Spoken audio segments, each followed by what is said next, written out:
On behalf of the Southern Utah University Veterans Resource and Support Center, I'd like to welcome you to today's ceremony. We're honored to have each of you who are with us, both on campus and online, as we pay tribute for such an important occasion. Please give a round of applause to our SUU Wind Symphony, directed by Dr. Adam Lambert, for that wonderful prelude music.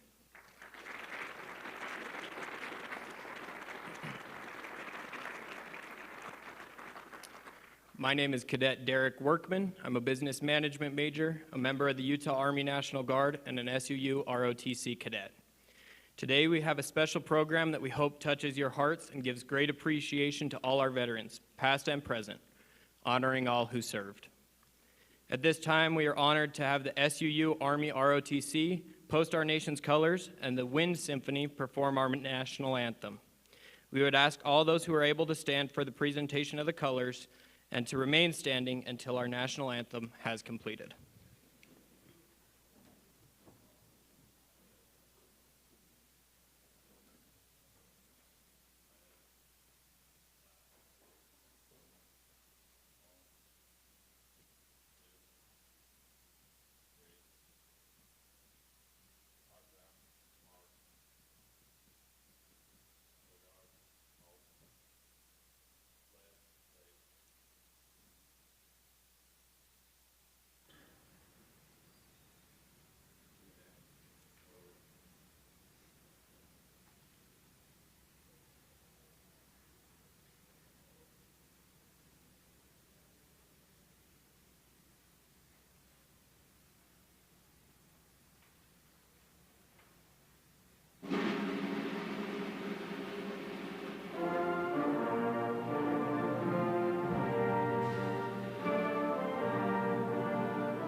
Please be seated.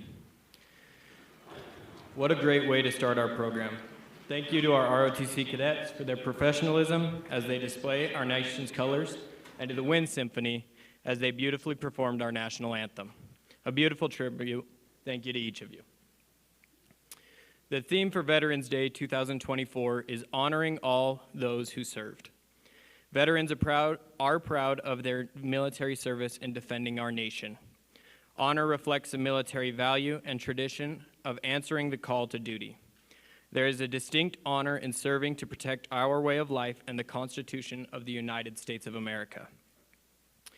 Today, we honor all those who have served. We remember the sacrifices they have made on behalf of our great nation. We remember, we will not forget, and we honor all who have served. So thank you to our veterans and their families. Those veterans who brought their right arm to a square and swore to defend our Constitution against enemies both foreign and domestic. You are giants amongst us, all of us, and we will always remember you each and every day. Today we are excited to hear from a remarkable veteran, Commander, retired United States Navy, Brandon Harding. Brandon's career spanned over 35 years, serving both as enlisted and as a commissioned officer. He served with the Utah Army National Guard, the Air Force, and the Navy. He retired in September of 2023 after serving 22 years as a Navy chaplain. In retirement, Brandon started the nonprofit Veterans in the Wild. Their mission is to empower veterans through nature by providing transformative wilderness expeditions that promote healing, resilience, and community. Ladies and gentlemen, please join me and welcome to the stage Brandon Harding.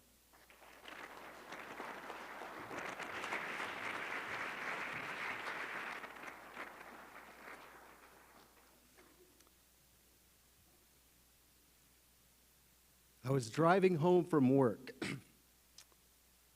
I had to pull over. The emotions I was experiencing were overwhelming. Tears were welling up in my eyes, and it was hard to see. I felt like I was having a panic attack. It was the song on the radio. If you're reading this, my mama's sitting there. Looks like I only got a one-way ticket over here. I sure wish I could give you one more kiss. War was just a game we played when we were kids. And then came the line that broke me. If you're reading this halfway around the world, I won't be there to see the birth of our little girl. I hope she looks like you. I hope she fights like me and stands up for the innocent and the weak. I pulled my car to the side of the road and cried. It was the first week of October 2007. I just returned from my second deployment to Iraq a few weeks before. A few weeks before returning on August 29th,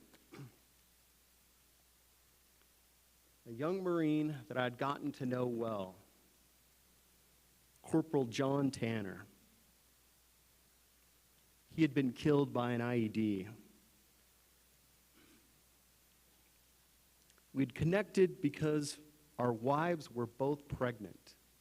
Their due dates were actually within a day or two of each other.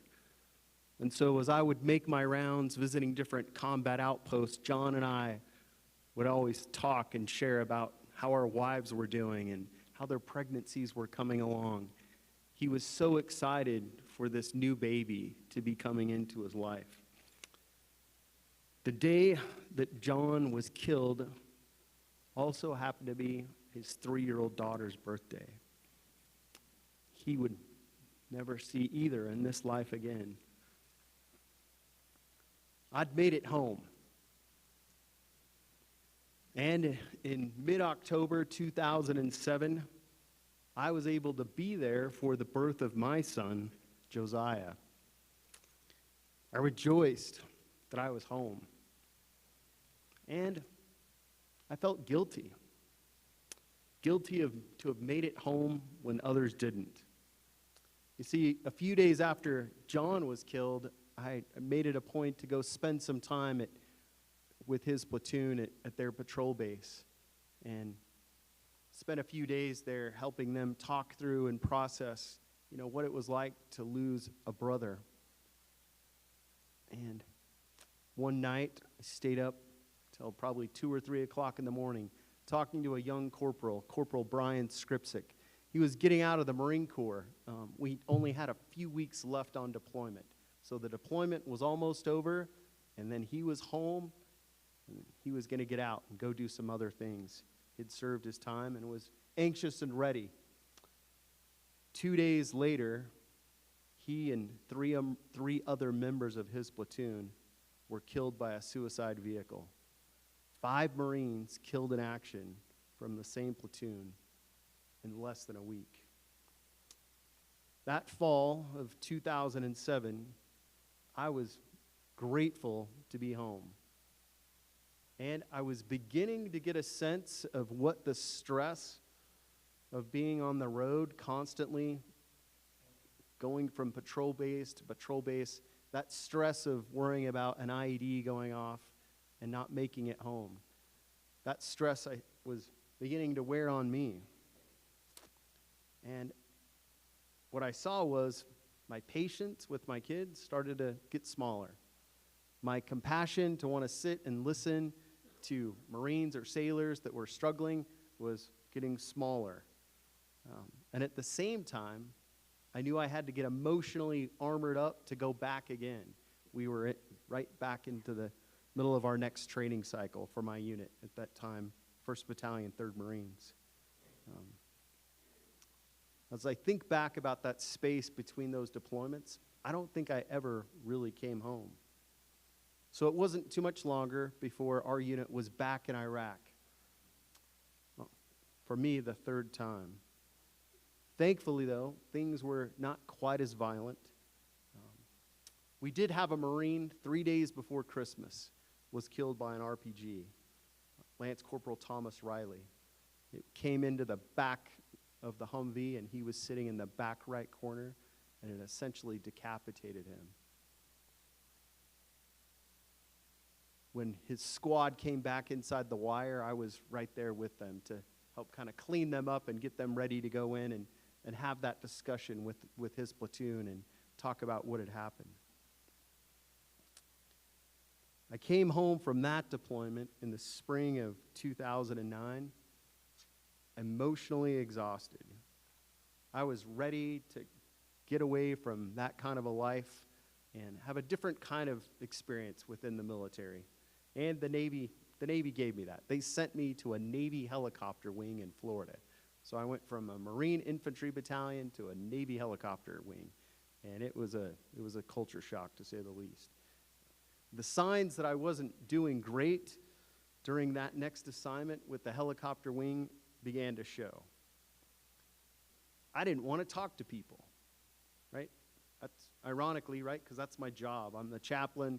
People come to me to kind of talk through their stuff, and I didn't want to talk to people. In fact, we used to joke all the time that I had a straw on my or a box of straws on my desk. So somebody came in, tell me their story, and I was like, here's your straw. What's that for? Well, suck it up, right? Just move on. Which is not really a great attitude to have when you're the chaplain. I had a friend who suggested to me, hey, Outward Bound puts on these veterans wilderness trips. You should go on one. And it appealed to me. I grew up here in Cedar City, grew up backpacking in these mountains and camping. And so the idea of going off into the wild for a week, I thought, wow, this will be a great time to go do this. And so in August of 2010, I found myself backpacking in the White Mountains of Maine. It was a great experience. All of the people on that trip were other Iraq and Afghanistan veterans. And as we came away from that, I thought, wow, that was an amazing experience.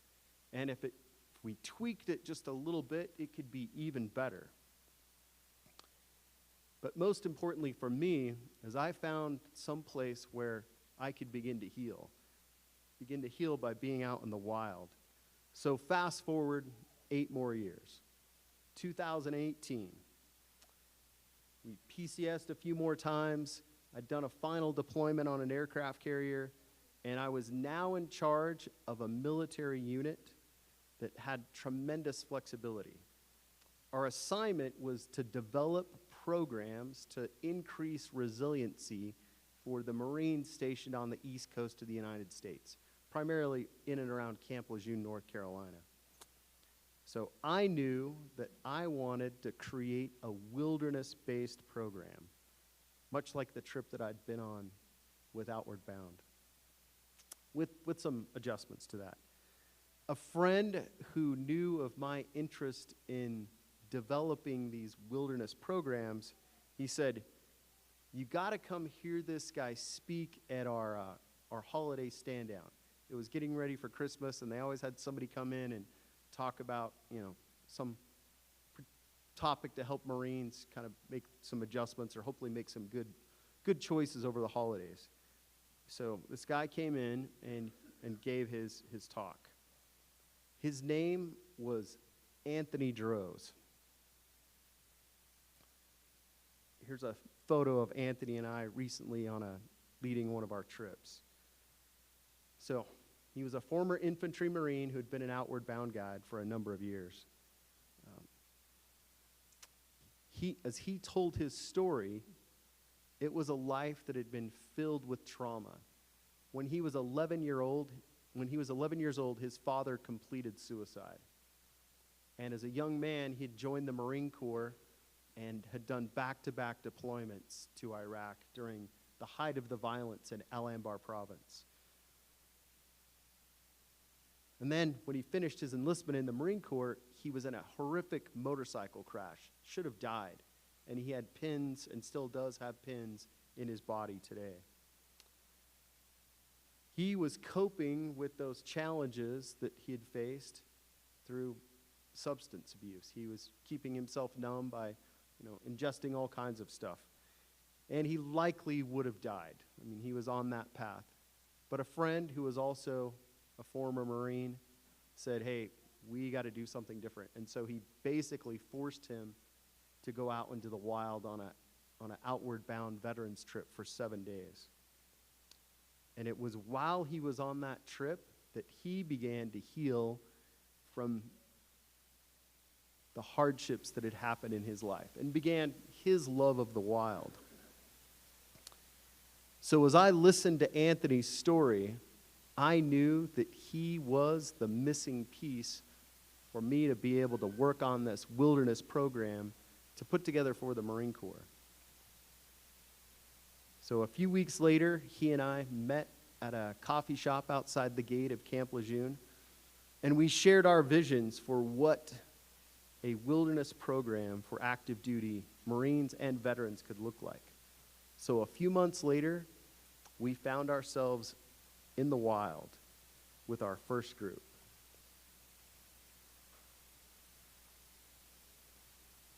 It was so transformational that one of the participants, a 23-year-old Marine sergeant named Jasmine, cut off her braids as a symbol of the transformation that had happened on this trip.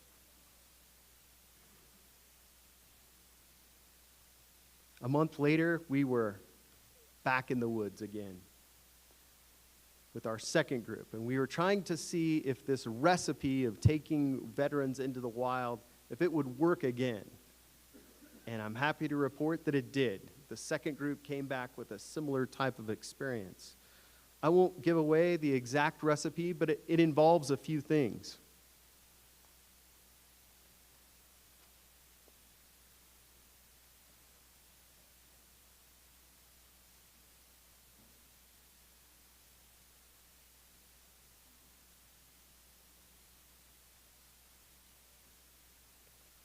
It's on a black.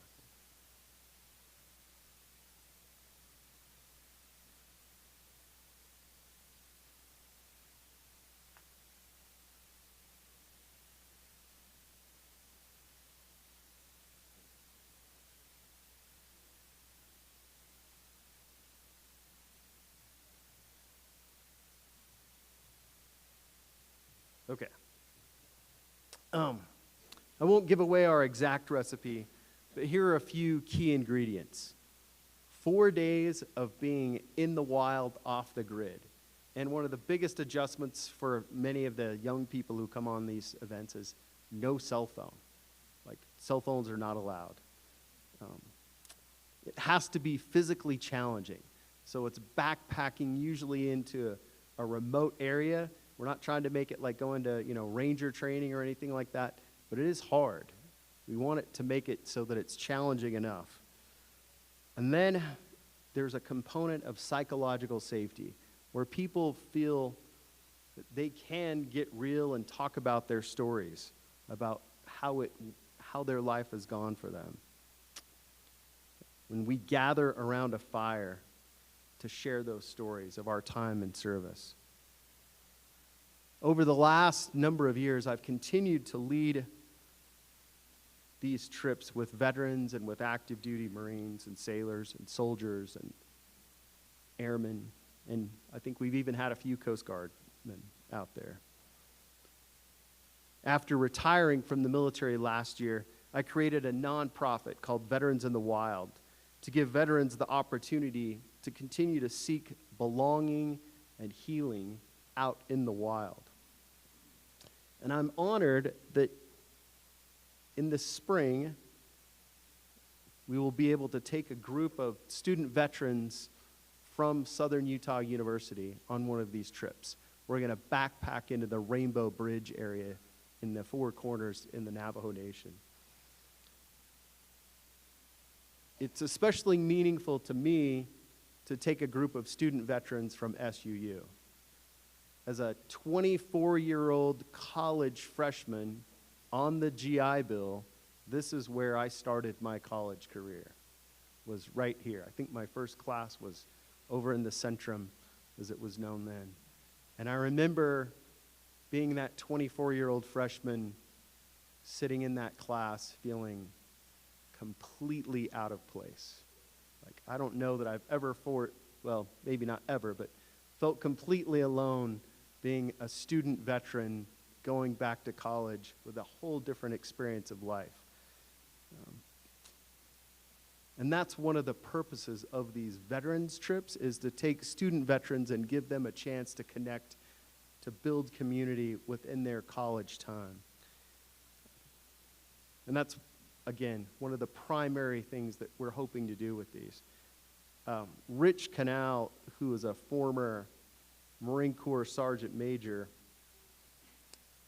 said this of one of our experiences backpacking a couple of years ago on one of these trips that we've done.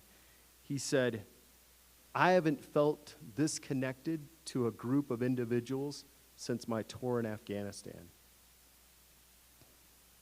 There are many, many studies that highlight the real power of nature to promote wellness.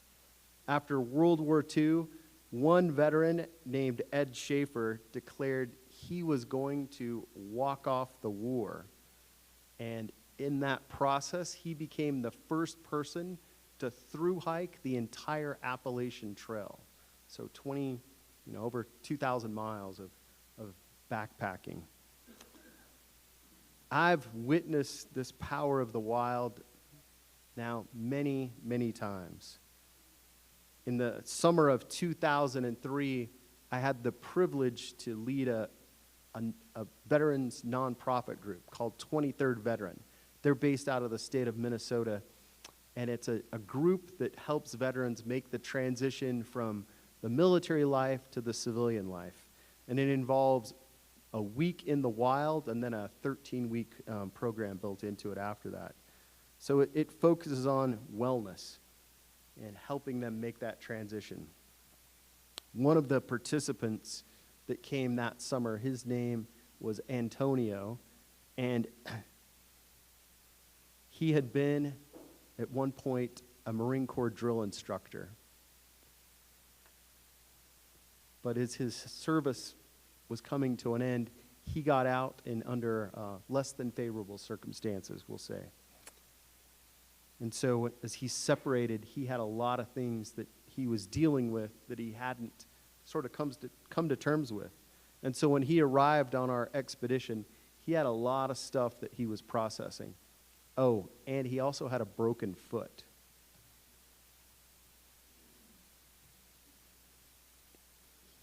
He did the entire 30-plus miles backpacking into the Olympic Mountains up and around the Seattle area with that walking boot the entire time.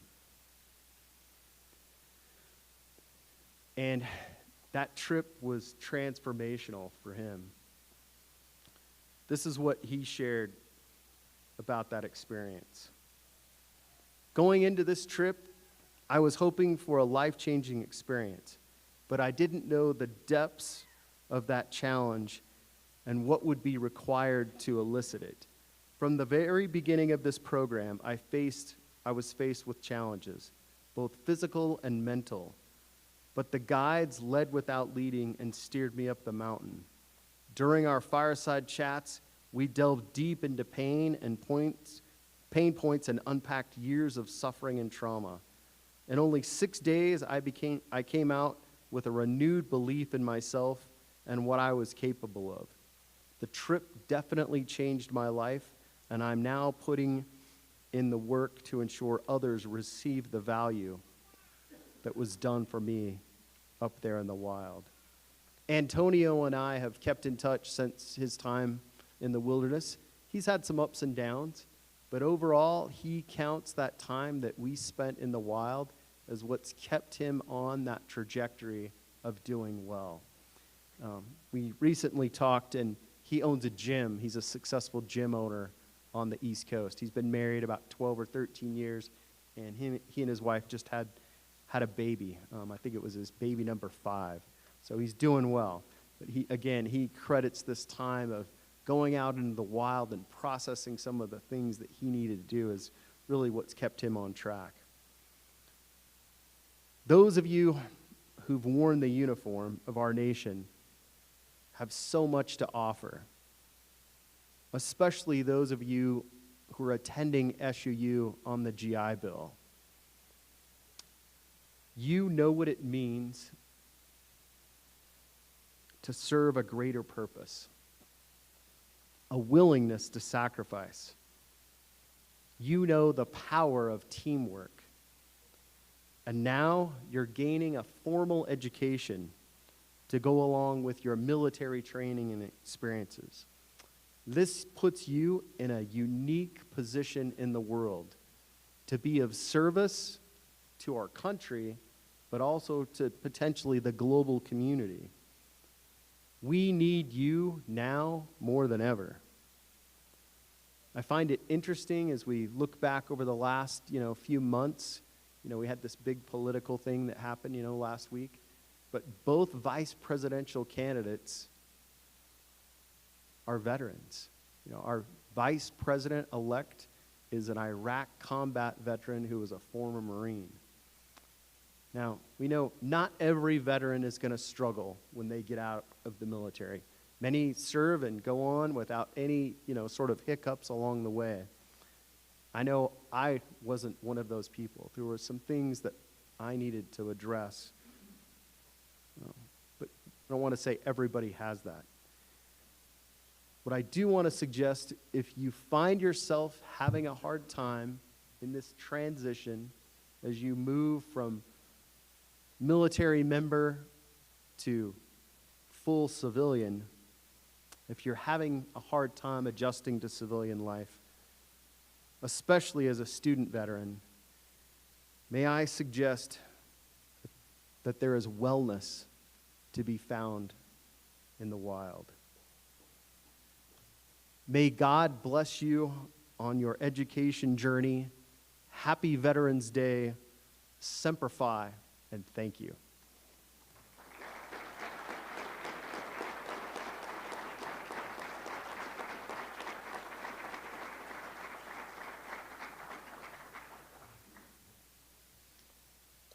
Brandon, thank you for your powerful message and tremendous words. Your comments are spot on. We thank you for your service and your continued public service, and above all, your excellent example. We'd like to recognize your service and present you with our medallion, given for excellence.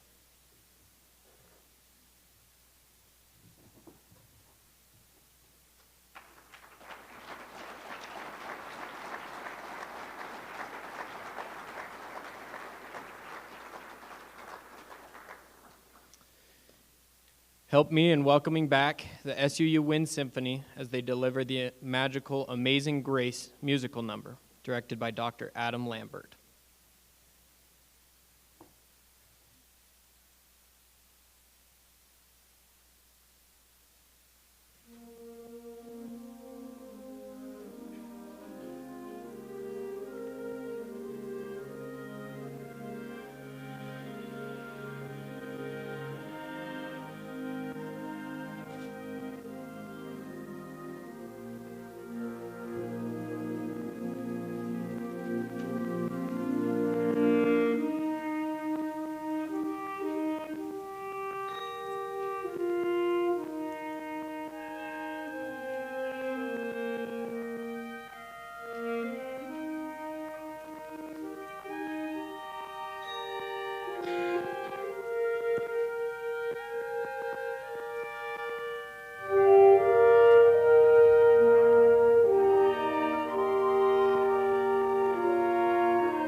Wow, that really brings home the energy and appreciation we all feel. We're so fortunate to have such amazing talent on campus. The setting was during the Civil War around 1861. Our next musical number was popular amongst our soldiers then and even today. Known also as Mine Eyes Hath Seen the Glory, or Glory, Glory, Hallelujah, our Wind Symphony and Concert Choir, directed by Dr. Adam Lambert, we deliver the American patriotic song, the Battle Hymn of the Republic. Dr. Lambert.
There's not much that warms the heart more than a beautiful musical piece, especially delivered by our talented students from SUU.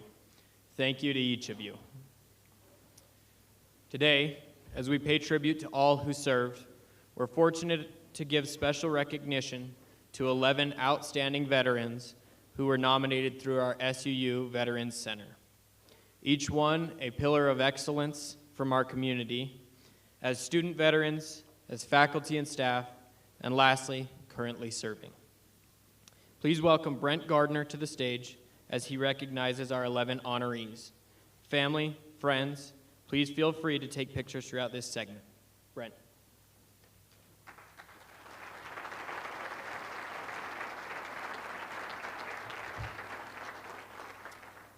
Thank you, ladies and gentlemen. Please hold applause till after all of the bios have been read. Dennis Jones. Dennis Jones grew up in Kanab, Utah in the 50s. Shortly after returning from his LDS mission, he volunteered during the Vietnam draft in 1967. He trained as an infantryman at Fort Polk, Louisiana before shipping overseas, arriving during the infamous Tet Offensive of 1968.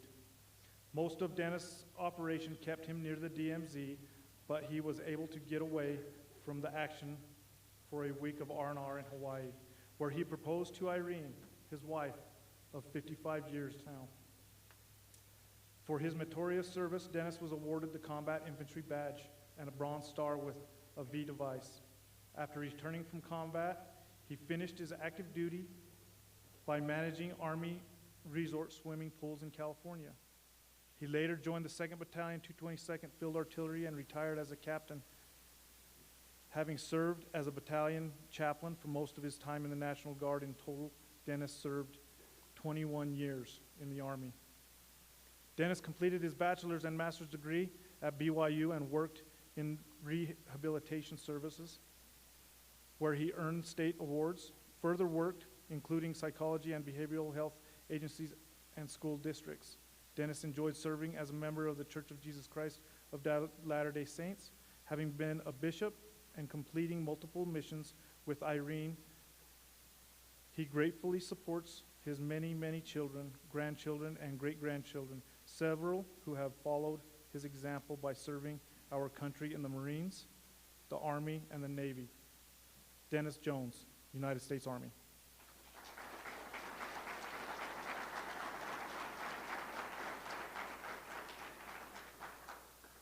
Christina Forster. Christina Forster joined the U.S. Coast Guard in 2001 and on a delayed entry, and by August of 2002, she had been sent to her first duty station, Coast Guard Cutter Ida Lewis, Newport, Rhode Island. She would soon marry her wonderful husband, Joshua Forster, in March of 2003, and eventually be transferred to Trayson, Cape May, New Jersey. Over the course of her service in the Coast Guard, she would be transferred to various duty stations, became a yeoman, and became a mother of 2 amazing boys, Evan and Jameson. By 2015, she was medically retired from the Coast Guard and having dutifully served well over a decade. Since her time in the Coast Guard, Christine received a bachelor's degree in church music from the Southern Utah University School of Music and in both the Ingeable Women's Choir and Southern Utah Choir. She serves in the American Legion in various capacities, such as Adjutant of Finance and Officer for both the Cedar City Post 74 and Southern Utah District 7, and serves as a charter organization representing the Boy Scout Troop 74. Christina Forster, United States Coast Guard.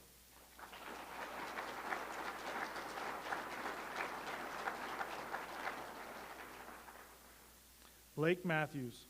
Blake enlisted in the California Army National Guard in May of 2013 as a 27 Delta 01 paralegal specialist. He attended basic training at Fort Jackson, South Carolina, AIT, at Fort Lee, Virginia. He spent 6 years with the 1st of the 143rd Field Artillery assigned to the HHB in the S1 shop. In 2015, Blake was activated for emergency state active duty for wildfires and worked as the lead for the California Fire Type 2 hand crew. When he was promoted to E5 Sergeant, he transferred to HHC 40th Brigade Support Battalion, where he served as a battalion paralegal NCO. Blake deployed to Kosovo, Bosnia in 2018, where he was assigned to NATO mission, working in that the NATO JAG office. During his time in the Guard, Blake also attended the Police Academy in 2016 and worked as a police officer for the city of San Ramon and later as a deputy sheriff with Plumas County Sheriff's Office. At Plumas County, he had many assignments including patrol, SWAT, and deputy coroner, field training officer, firearms instructor, and armor. Blake left the sheriff's office to attend SUU rotorcraft aviation program. His goal is to eventually return to law enforcement as a helicopter pilot. Blake Matthews, United States Army.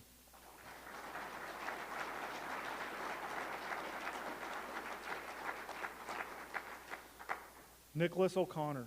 Nicholas was born on 25 December 1992 in San Diego, California. He enlisted in the Marine Corps the summer of his junior year and graduated boot camp as private first class on 16 September 2011.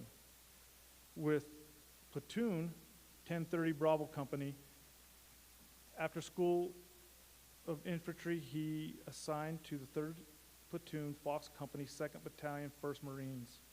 During his workup for the 31st MEU, he was promoted to Lance Corporal on the USS Bohani Richard. As part of the 31st MEU, 1st Battalion, or 2nd of the 1st, he was responsible for training Filipino boat companies in clandestine amphibious landings. Nicholas became a combat marksmanship instructor and the team lead for the company level intelligence team. 2nd of the 1st deployed on the USS Macon Island as part of the 11th MEU in July of 2014.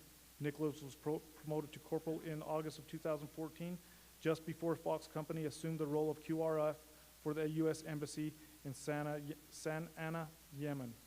After medically retiring from the Marine Corps, he returned to the Middle East as a security contractor with Triple Canopy for 4 years. He became the Southern Regional Manager for Kuwait, overseeing the protection force for Camp Arif and the stage and theater stage storage area. Nicholas left Kuwait to fly helicopters here at SUU. He will finish his master's degree at SUU in the fall of 2025. He currently resides with his wife and daughter in Cedar City. He works at the Utah Department of Military and Veterans Affairs as a veteran service officer, where he has the opportunity to give back to the veteran population. Nicholas O'Connor, United States Marine Corps.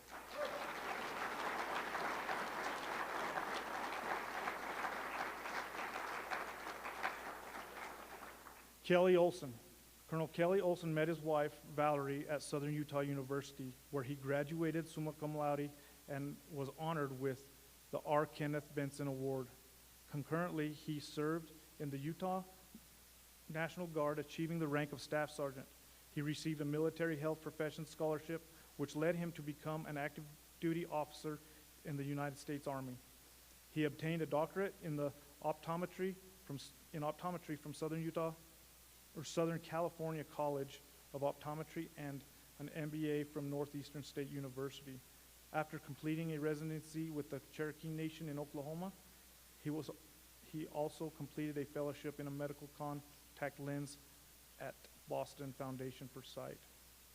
Colonel Olson retired from this year after completing 26 years of service in the United States Army with assignments around the world, including 2 tours in Iraq and the final post as Deputy Commander for Clinical Services in Wiesbaden, Germany, which included oversight of optometry operations across 5 European countries.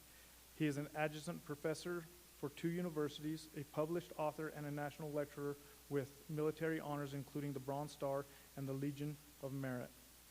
Kelly, Valerie, and their youngest son, Zach, now make their home in Cedar City. Valerie works in the Alumni Relations Office at SUU, and Kelly is starting his own optometry practice. They enjoy playing pickleball, hiking, mountain biking, and skiing. Kelly Olson, United States Army.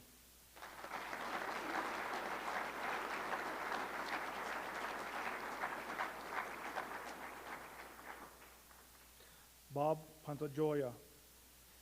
Major Bob Pantajoya recently retired from active duty on October 31st, 2024, and is now serving as a senior military science instructor at Southern Utah University, Army ROTC. With a distinguished military career spanning over 2 decades, he brings a wealth of experience and leadership to the program, helping shape the generations of Army officers. During his Army career, Major Panjoya served in some of the Army's most historic units. His assignments include the 11th Armored Cavalry Unit, Black Horse, the 1st Battalion, 50th Infantry Regiment, Play the Game, the 4th Infantry Brigade Combat Team of the 1st Infantry Division, Dragons, and the 1st Battalion, 28th Infantry Regiment, Black Lions. He deployed to both Iraq and Afghanistan, where he has showcased adaptability, courage, and tactical experience under combat conditions. Major Panjoya's dedication did not go unnoticed. He earned multiple commendations and awards for his service and contributions to the Army's mission. His accolades include the Bronze Star ×2, Meritorious Service Medal ×4, Joint Service Commendation Medal, Army Accommodation Medal ×2, Air Force Accommodation Medal, Meritorious Unit Commendation Medal ×2. He has also been honored with the Afghanistan and Iraq Campaigns Medals, Global War on Terrorism Expeditionary and Service Medals, and the Combat Infantry Badge, the Parachute Badge, among others. Bob Panjoya, United States Army.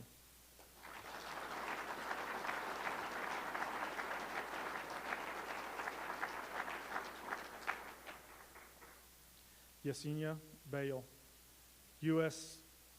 Navy Master at Arms, Military Police and Security Auxiliary Force Training Specialist, Commercial Pilot, and Utility Operations.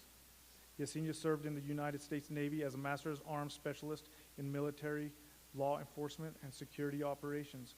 During her tenure, she was responsible for maintaining the safety and security of Navy personnel, facilities, and assets. She trained and led auxiliary security forces equipped with the essential skills for security duties, law enforcement procedures, and emergency response. Additionally, Yesenia managed gun ranges, gun range personnel operations, ensuring adherence to the safety standards and providing firearms training to military personnel. Her Navy experience developed leadership, tactical, and communication skills, preparing her for the high-stress environment where precision and discipline were critical. After transitioning from the Navy, Yesenia attended the Southern Utah University, where she earned a certified flight instructor and certified flight instructor instrument ratings in helicopters. These qualifications further fueled her passion for aviation and led her to pursue a career as a commercial pilot. Yesenia is now actively flying across the United States, specializing in power line utility operations and power line survey. Her work involves conducting inspections of power lines to ensure the safe and efficient service, while drawing on her military precision and operational experience to meet the challenges of this dynamic field. Yesenia Bale, United States Navy.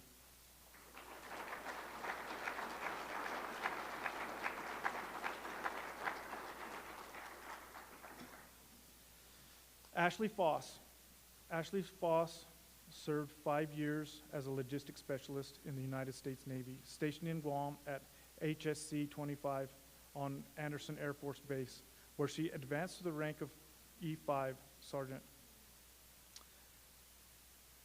At Home Guard, she contributed to the HSC-25's primary mission of search and rescue, responding to critical incidents such as rescuing individuals swept away by rip current, conducting medevac operations, assisting lost divers, and managing other urgent emergencies. Ashley held many roles during her service. Her dedication, performance, and extensive experience were recognized with a Navy and Marine Corps Achievement Medal, and earned several qualifications, including the Enlisted Aviation Warfare Specialist, Enlisted Service Warfare Specialist, and Landing Signalman Enlisted. Deployed aboard the USNS Carl Bashir and USNS Matthew Perry, Ashley was the only logistics specialist to deploy on both missions, overseeing all logistic operations, managing the deployment budget, and coordinating vertical replenishments. She successfully managed the procurement of 3 T-700-401C engines, tracked calibration of 194 Met-Cal items, and maintained an $11 million inventory for MH660S parts. Ashley also qualified as an assistant command fitness leader, which allowed her to lead physical training sessions for her unit and emphasized the importance of physical fitness during deployments. While stationed in Guam, Ashley met her fiance, Ty Nichols, a fellow veteran and rescue swimmer. With HSC-25 and they are now looking forward to their upcoming wedding on New Year's Eve 2024. Ashley is currently enrolled at Southern Utah University, pursuing a Bachelor of Science degree in criminal justice. She works full-time as a youth mentor at an all-girls residential facility in Cedar City, guiding and supporting girls facing severe childhood trauma. Ashley finds her role incredibly fulfilling, seeing it as a stepping stone toward a career dedicated to helping at-risk youth, where she aims to advocate for and support those in need. Ashley's father has always been her #1 supporter, offering unwavering encouragement throughout her journey. His steadfast belief in her has been a source of resilience and determination. She looks forward to the bright future with Ty by her side. Ashley Foss, United States Navy.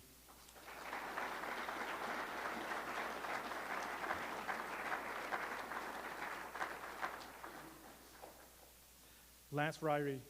Lance is a results-driven and versatile professional with a proven track record of success in sales, strategic partnership, marketing, and leadership across sports, events, and business sector.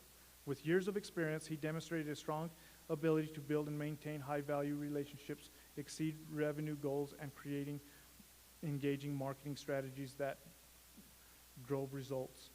During his time in the Army, from 2011 to 2016, he was attached to the 101st Airborne Division as a lead medic for Bravo Company, won first of the 320th FAR. Also was part of the Task Force Top Guns during OEF 14. As the General Manager of Athletics Partnership of Southern Utah University, he successfully managed a diverse portfolio of over 60 accounts, delivering tailored solutions and that ensured clients' success while driving revenue growth. He is now married to his wife, Jennifer, and with 2 kids, Harper and Sam, at home. They live in Enoch, Utah. Lance Ryrie, United States Army.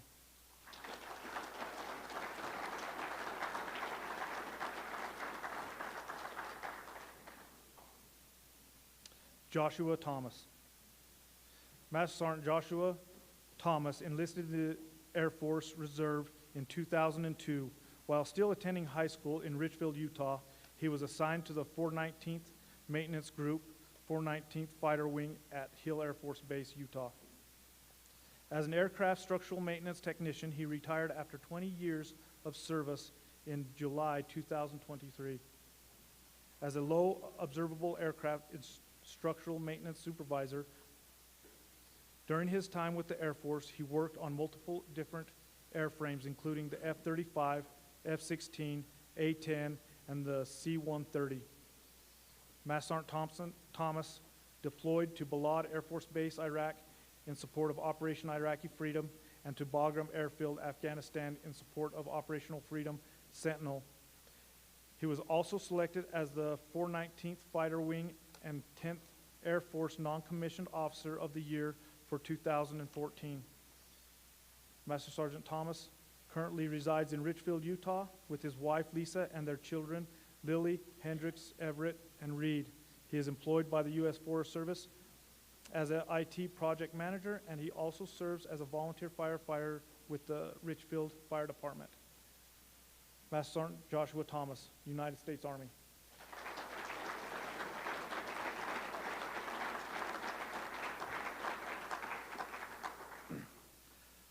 Preston Ward. Preston Ward was born in Amarillo, Texas in 1991. He graduated from Randall High School in 2008.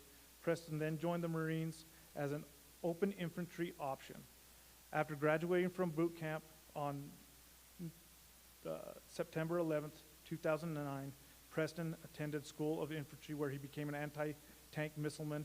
Preston later deployed with 3rd Light Armored Reconnaissance Battalion 2010, 2011, and 2012. During these deployments, Preston served as a point man on 74 combat patrols. The distinguished marksman and linguist, during these deployments, Preston served, the distinguished marksmanship and linguist specialist in Pashtun for his platoon, the Thirsty Third. The implementation of regular patrols and interaction with the populace had helped bring stability in the region that was riddled with Taliban supporters and fighters, warlords, and oppressive occupation. In addition to conducting reconnaissance and anti-insurgent operation in the southern Helmand province of Afghanistan, they were also charged with augmentation of the local police officer native to the area.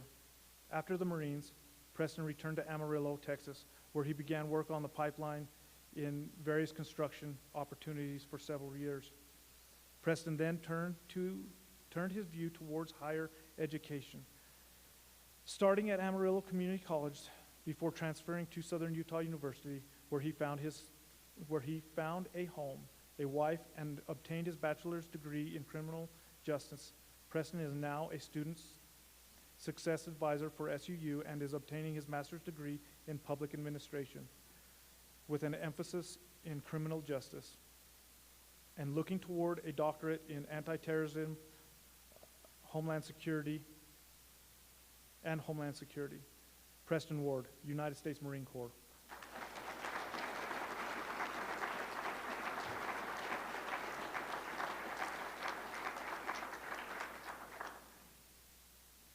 We presented Preston Ward with a staff made by Brad Campbell. The wraps on the staff represent different ribbons Preston has earned. Afghanistan Campaign Ribbon, Global War on Terrorism, Service Ribbon, and Combat Action Ribbon. Thank you for your dedication and your service to our country.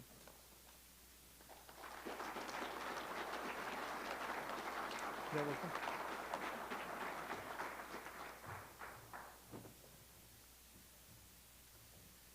What an amazing group of individuals.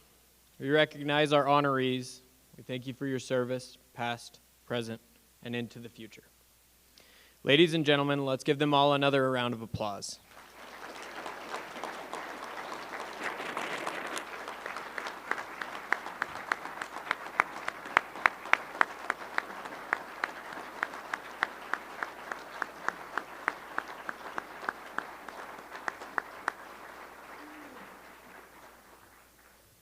As we close out our ceremony, we save some of the best for last.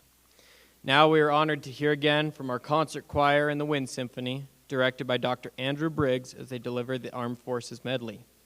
Please, those veterans in the office, as your branch is played, please stand to show your pride. Please remain standing until our staff has had enough time to present you with a pin, a small token of our appreciation for your service. Our own SUU Concert Choir and SUU Wind Symphony.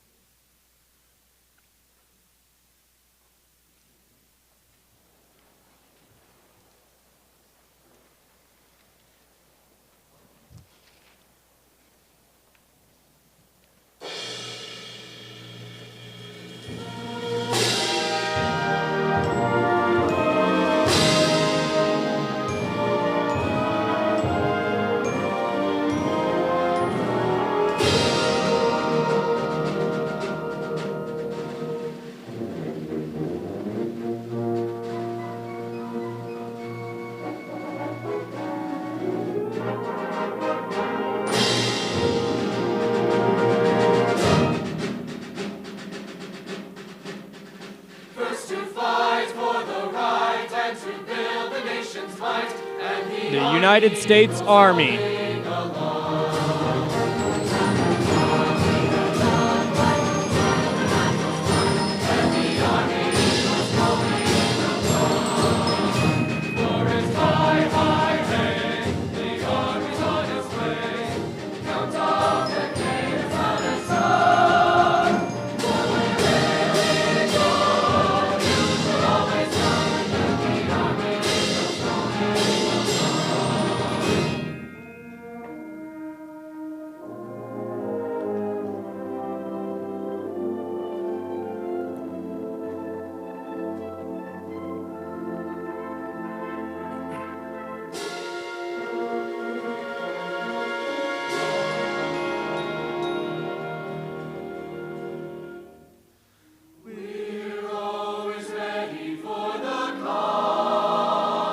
United States Coast Guard.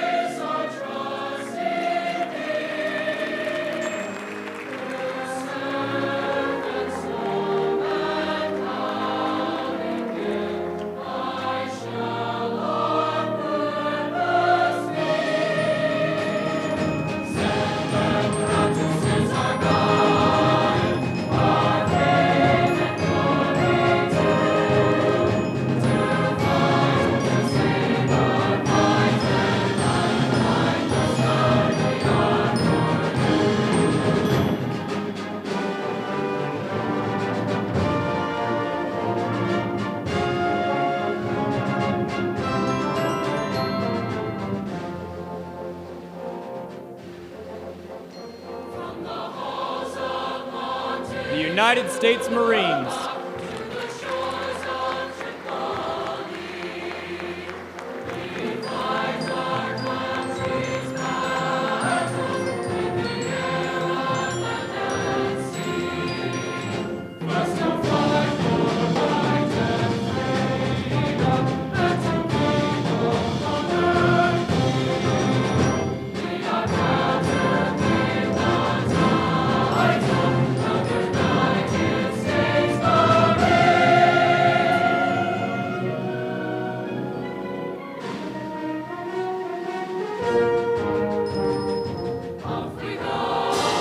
United States Air Force.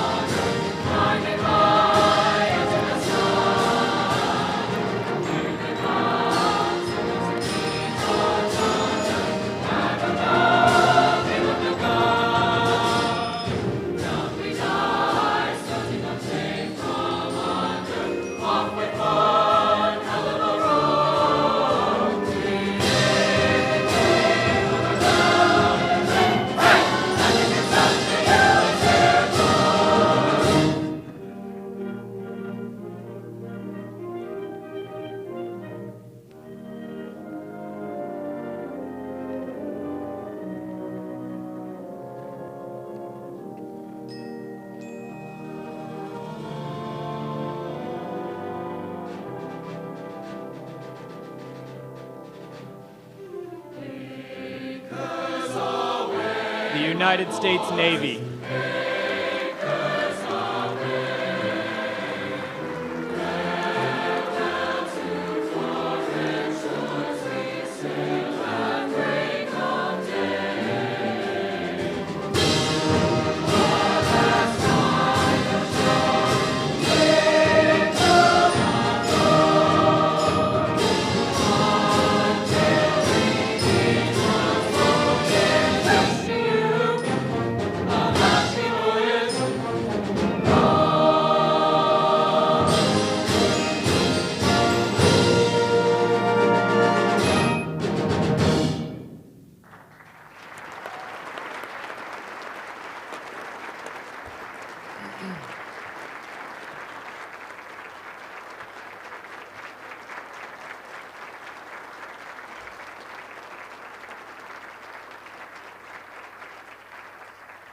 That's pretty remarkable, especially when you combine amazing musical talent and being able to recognize all of our veterans. Let's give the concert choir and wind symphony another round of applause, please.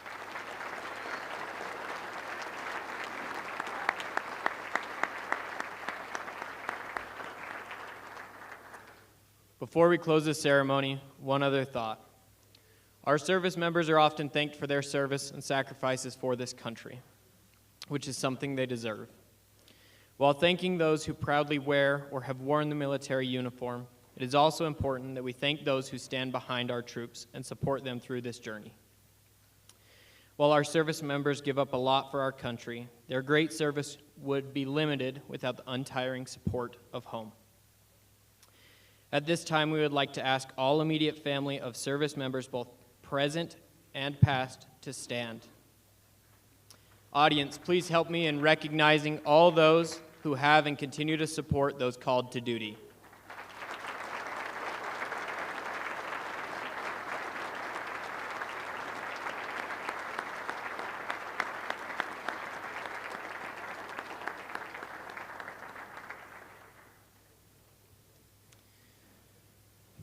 Thank you all who participated in the program today, and a special thank you to our committee members, the SUU Wind Symphony and Concert Choir, Brandon Harding, our honorees, and each and every single one of you. Thank you for taking the time to be here with us today. Please visit our library quad, where our Veterans Center has placed our field of flags. Each flag represents a student, a faculty, or a staff veteran. Please enjoy the pleasure of each other's company and the refreshments provided before you leave. Thank you again.